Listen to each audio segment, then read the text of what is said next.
daqui são os 3 livros que eu amei, que ainda amo e que talvez eu provavelmente vou amar para sempre. O primeiro deles que eu escolhi é O Minotauro, de Monteiro Lobato, e é nessa edição aqui que eu tenho desde criança. Foi a que eu li quando eu era criança, que está meio caindo aos pedaços mesmo, assim, sabe? Partes do livro, assim, de tão folheado que foi. O segundo livro é o livro do Carlos Castaneda, é Uma Estranha Realidade. E o terceiro livro é o do Agostinho da Silva, professor Agostinho, se chama Vida Conversável. É uma longa entrevista que ele fala da vida dele desde o nascimento. E essa é a edição brasileira da editora da Universidade de Brasília, que ele ajudou a fundar. Não são os livros, os melhores livros da minha vida, mas eles são muito importantes e eles me ajudam muito a viver e a entender a vida e a entender o mundo. Eu não sou especialista neles, mas esses livros têm uma ligação especial comigo, até mais importante do que o Casagrande Senzala, que é um livro que eu conheço muito mais, ou O Grande Sertão, que é um livro que eu conheço muito mais.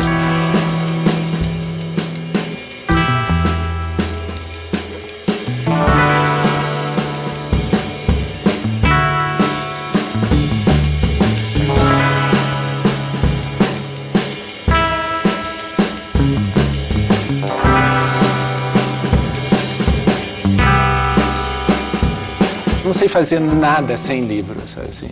Eu tenho qualquer problema na vida, minha primeira atitude é ir comprar um livro sobre aquele assunto e me interessar por aquilo.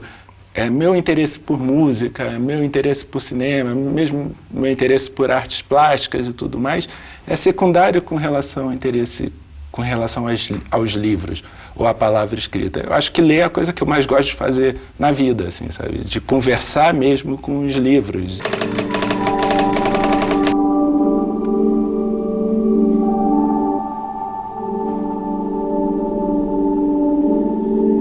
Nas bases da minha formação está, de um lado, Monteiro Lobato e do outro, rock and roll, né? E pela influência forte do rock de uma determinada cultura internacional, eu poderia ter virado as costas para o Brasil, como várias pessoas da minha geração viraram. Mas, de um outro lado, assim, tinha a Monteiro Lobato me puxando para olhar o Brasil, olhar as coisas interessantes que tinham no Brasil. Mas também no Monteiro Lobato tem essa ideia de que gostar dessas coisas não significa se fechar ao que vem de fora, sabe? E essa maneira que eu tento que seja delicada, carinhosa com relação ao Brasil, a muitas coisas que acontecem no Brasil, é fruto dessa leitura. Mesmo encarando coisas que acho que o Monteiro Lobato acharia insuportáveis, assim, tipo funk carioca ou algo assim, sabe? Mas eu acho que funk carioca é parte do meu sítio, do Pica-Pau Amarelo. Monteiro Lobato nasceu em Taubaté, São Paulo, em 1882. Formou-se em Direito, mas exerceu por pouco tempo a profissão, dedicando-se, posteriormente, aos cuidados da fazenda herdada de seu avô. Foi escritor, tradutor e editor. Muitos de seus livros foram destinados ao público infanto-juvenil. Você vê que ele criou histórias para ensinar determinadas coisas. É um projeto pedagógico, né, assim, sabe? Ele está indo atrás do currículo escolar e ensinando, de certa maneira, todas essas coisas. Monteiro Lobato foi um grande inovador do ponto de vista de pedagogia, né? A ideia de aclimatar o conhecimento, revesti-lo de notas atraentes para que despertar curiosidade e interesse nas crianças. A vida das gentes neste mundo, Sr. Sabugo, é isso. Um rosário de piscadas. Cada pisco é um dia. Pisca e mama. Pisca e anda. Pisca e brinca, pisca e estuda, pisca e ama, pisca e cria filhos, pisca e geme os reumatismos. Por fim, pisca pela última vez e morre. E depois que morre? Perguntou o Visconde. Depois que morre, vira hipótese. É ou não é? Fiquei muito impressionado quando eu reli agora o Minotauro, com esse aspecto, né? Como ele é polifônico, né? Como que personagens de outros autores entram num livro, um livro com várias referências a outros livros e muitas histórias que se encontram nesse livro.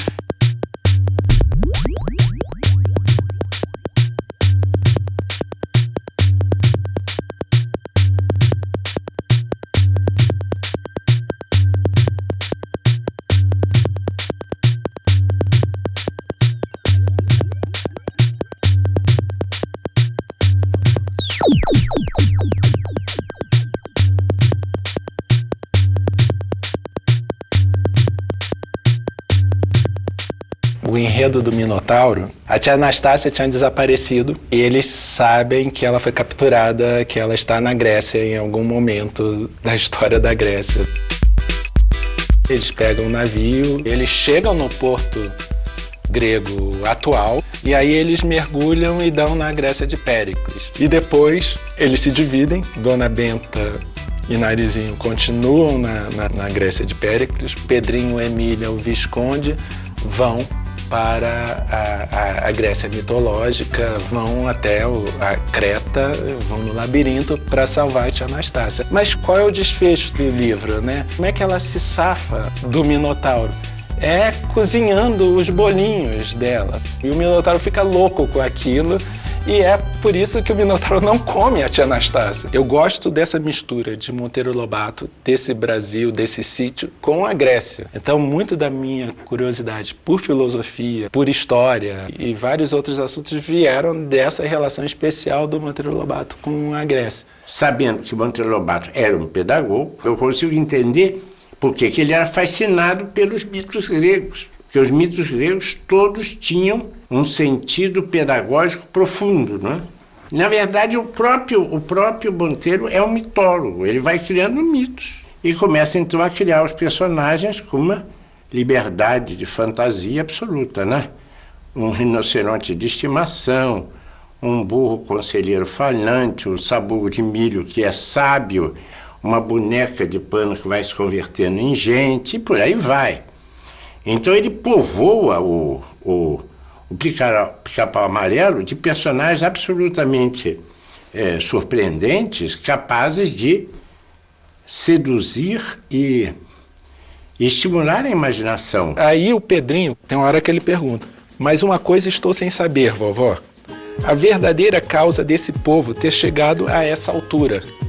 Deve existir um segredinho. Aí a Dona Benta responde, liberdade, meu filho, bom governo.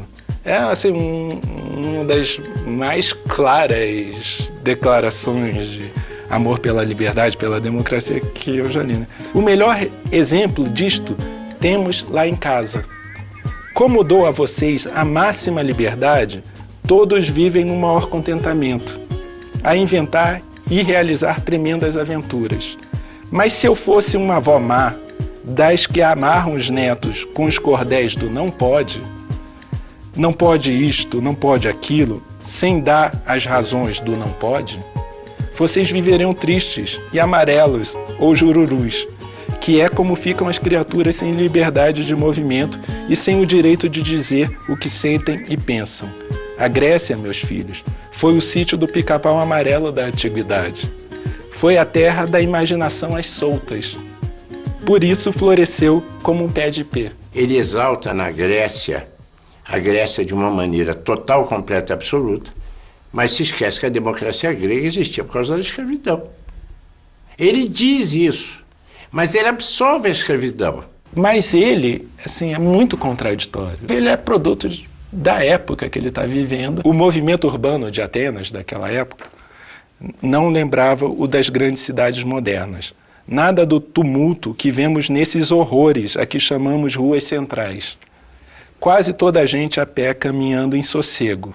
Aí também ele fala, as horríveis máquinas que o demônio do progresso inventou. É uma visão muito pessimista da situação atual, das grandes cidades e tudo mais. E aqui tudo é uma doutrinação para você achar que um outro tempo foi melhor, que é uma coisa com a qual eu não concordo. Aí, seguindo o exemplo tanto do Carlos Castanheda quanto do Agostinho da Silva, eu gosto do presente, sabe, do que está acontecendo agora.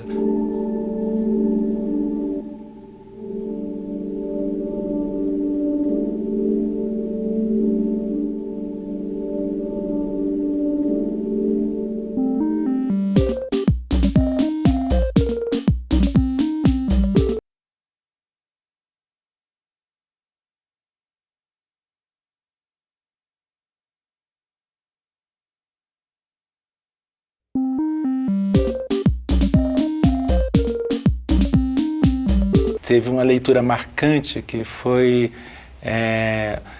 uma história do rock, era Rock, a História e a Glória, que depois deu no Jornal de Música.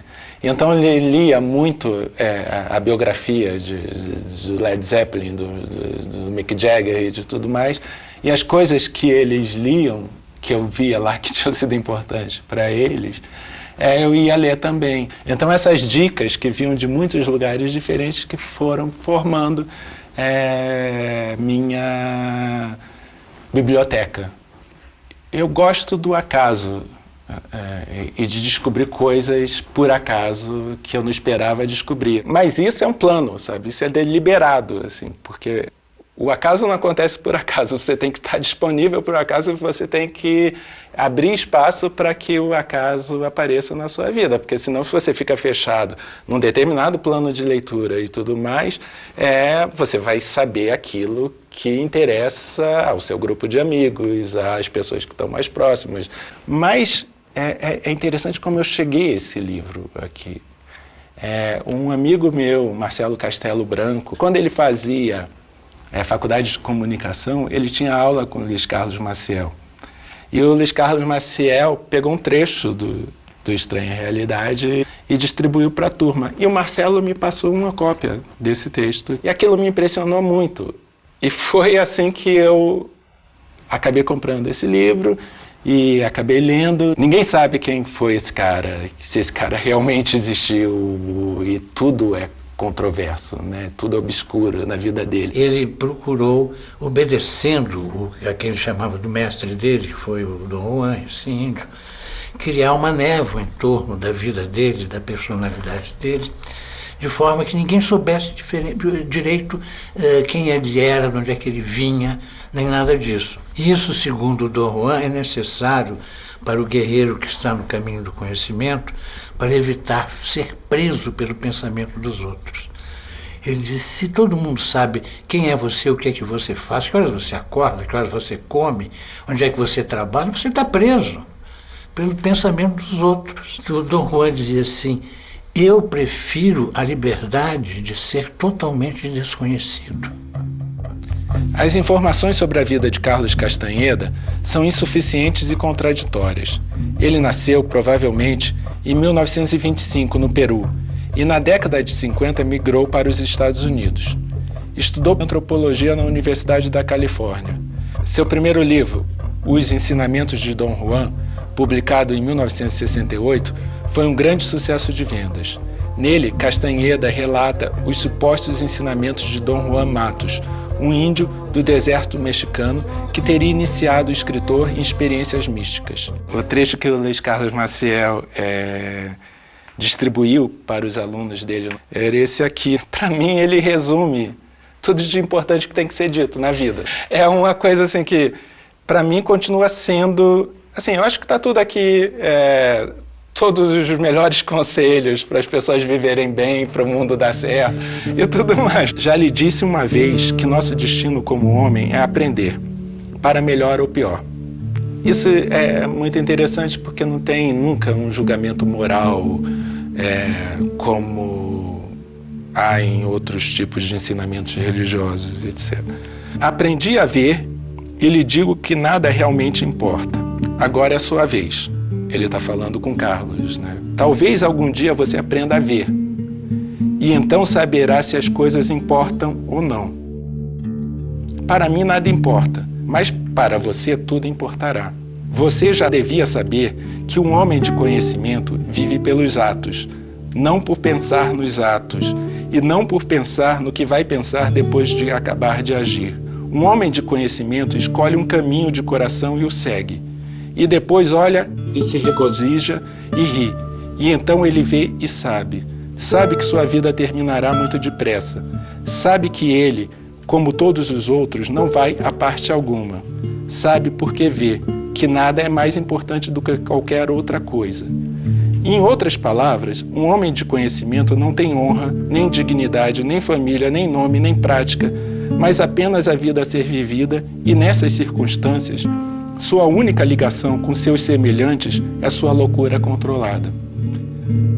O importante não é o tipo de loucura que você tem. O importante é que essa loucura esteja sob controle. Que ela não o leve a fazer atos desatinados que o conduzam, por exemplo, rapidamente à autodestruição. Então, para que isso aconteça, é preciso que você tenha uma loucura controlada. E isso é uma das condições que vai possibilitar ele a ver.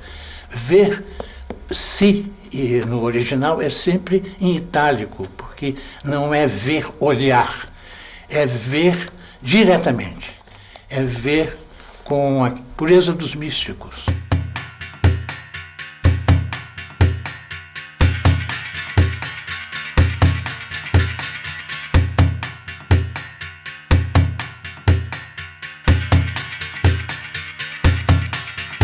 Tudo que ele escreveu forma um livro só.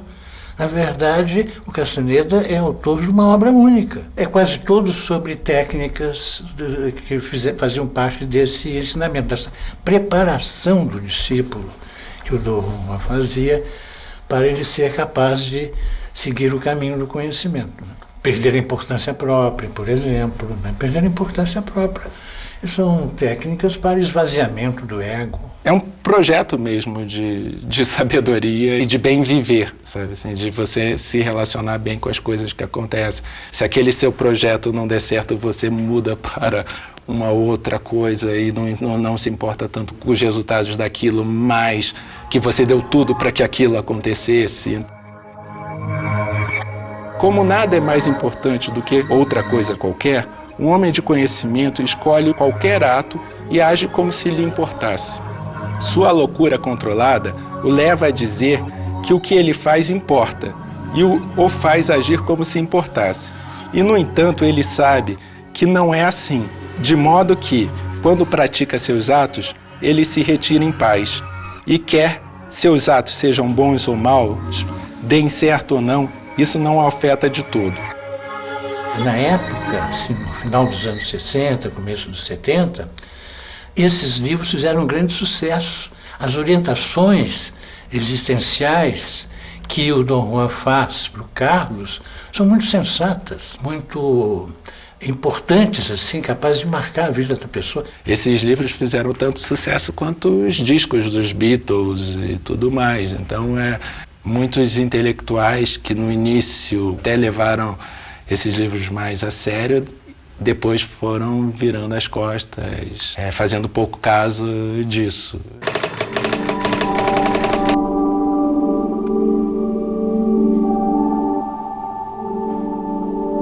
A visão lá do Dom Juan é mais idealista que realista, porque acha que a realidade externa é que é um produto da consciência, que a realidade fundamental é a consciência. O ser é a consciência. Então, a consciência pode ser disciplinada na formação da realidade externa. As coisas existem para você porque você presta atenção nelas. Se você não der atenção a elas, elas não existem. Dom Juan diz assim: o mundo é isso que você vê porque você se diz que é isso que você vê. No momento que você parar de acreditar que ele é só isso que você vê, você vai ver que o mundo é muito mais, que o mundo é infinito. Essas disciplinas iniciais são para isso, para libertar a visão do aprendiz. E entre as técnicas usadas está o uso de plantas alucinógenas, que Dom Juan chama plantas de poder. Porque isso tudo está relacionado com um processo de iniciação, de aprendizado e tudo mais, e que envolvia muitos exercícios físicos, exercícios até muito cruéis, né? Ainda bem que ele escreveu isso tudo, porque eu não tenho que passar por tudo que ele passou. O mal-estar físico mesmo, do medo absoluto de tudo mais, para chegar a isso. Mas, para mim, ler é uma maneira de viver outras vidas, outras possibilidades de vida que eu não teria. Que você não pode viver tudo numa vida só. Quando eu estou fazendo qualquer coisa, tem um Carlos, tem um Dom Juan, tem um Riobaldo, tem um monte de coisa que eu vou conversando na hora e ver como é que eles agiriam nessa hora. Você vira meio uma falange, né, de todos esses personagens que você leu e que foram importantes para você.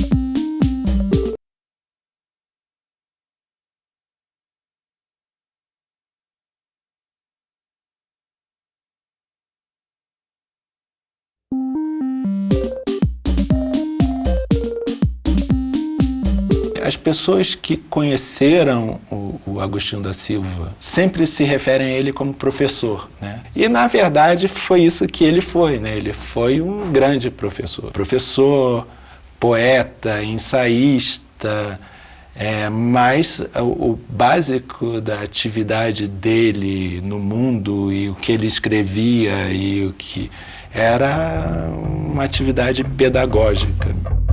Jorge Agostinho Batista da Silva nasceu em 1906 no Porto, Portugal.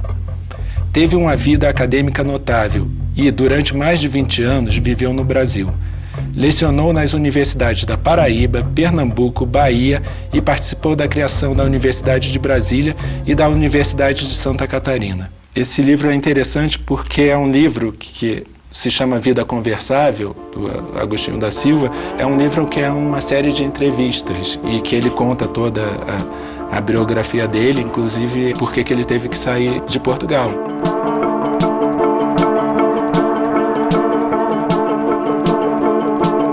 Ele estava procurando a liberdade e ele escolheu o Brasil, criou essa relação muito forte com o Brasil. O Brasil é o modelo do futuro quanto à mistura de populações e eu gosto de se encontrar um dia uma cultura que, sendo geral, respeita a cultura de cada um. Muitos trechos que me marcaram muito, que tudo que eu penso a partir do momento que eu li esses textos e que é influenciado por isso, e eu não consigo imaginar como é que eu pensava antes de ler isso. E como é um pensamento extremamente original e atual, e como que ainda vai se tornar mais importante diante das coisas que estão acontecendo. Nós não temos ideia nenhuma do que era o Fernando Pessoa, isso é próprio. Nós podemos dizer o que era cada um dos poetas que ele criou ou foi, pelo que eles deixaram escrito. Podemos fazer as características deles, não é? Mas do Fernando Pessoa não. Exato. Não sabemos o que ele era. E que veio dizer ao português uma coisa fundamental, marcando bem que o português é plural. E que é na sua pluralidade que ele se tem que afirmar. Aqui tem esse momento. Adotar uma só máscara, e ele já pensando que tudo é máscara, né? Eu acho que isso não deve ser o ideal. Porque o ideal é ir na corrente do rio, bem alegre, bem divertido com o rio, pronto para ir para todos os lugares aonde ele levar. Porque acho que todas as pessoas que têm um ideal, de certo modo, estão presas a esse ideal.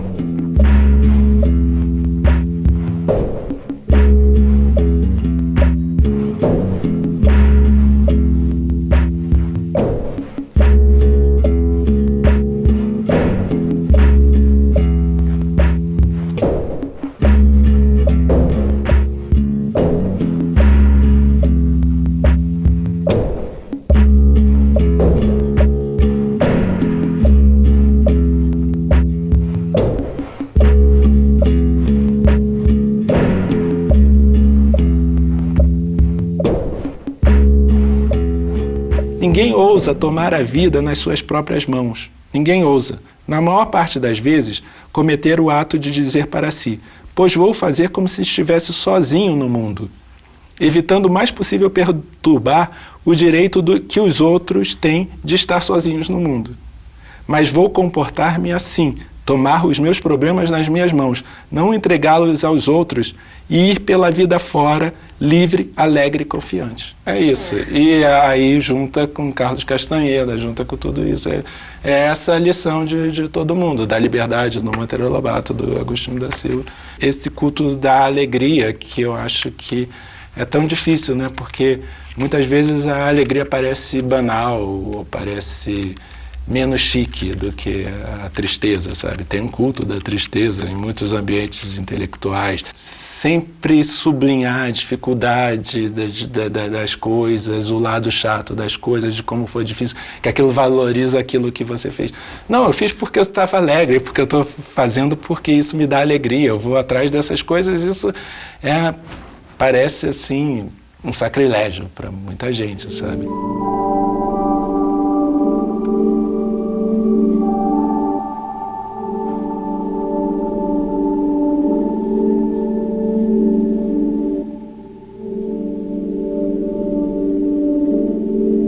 Através dos livros a gente se revela não apenas quem somos, mas também o que a gente gostaria de ser, como a gente gostaria de ser visto pelas outras pessoas e tudo mais. Mas nessa minha escolha tem muito assim, essa relação com o que eu gostaria de ser, sabe? Com o que eu acho que é legal no mundo e como eu acho que também é a maneira certa de estar no mundo, sabe? Assim, então...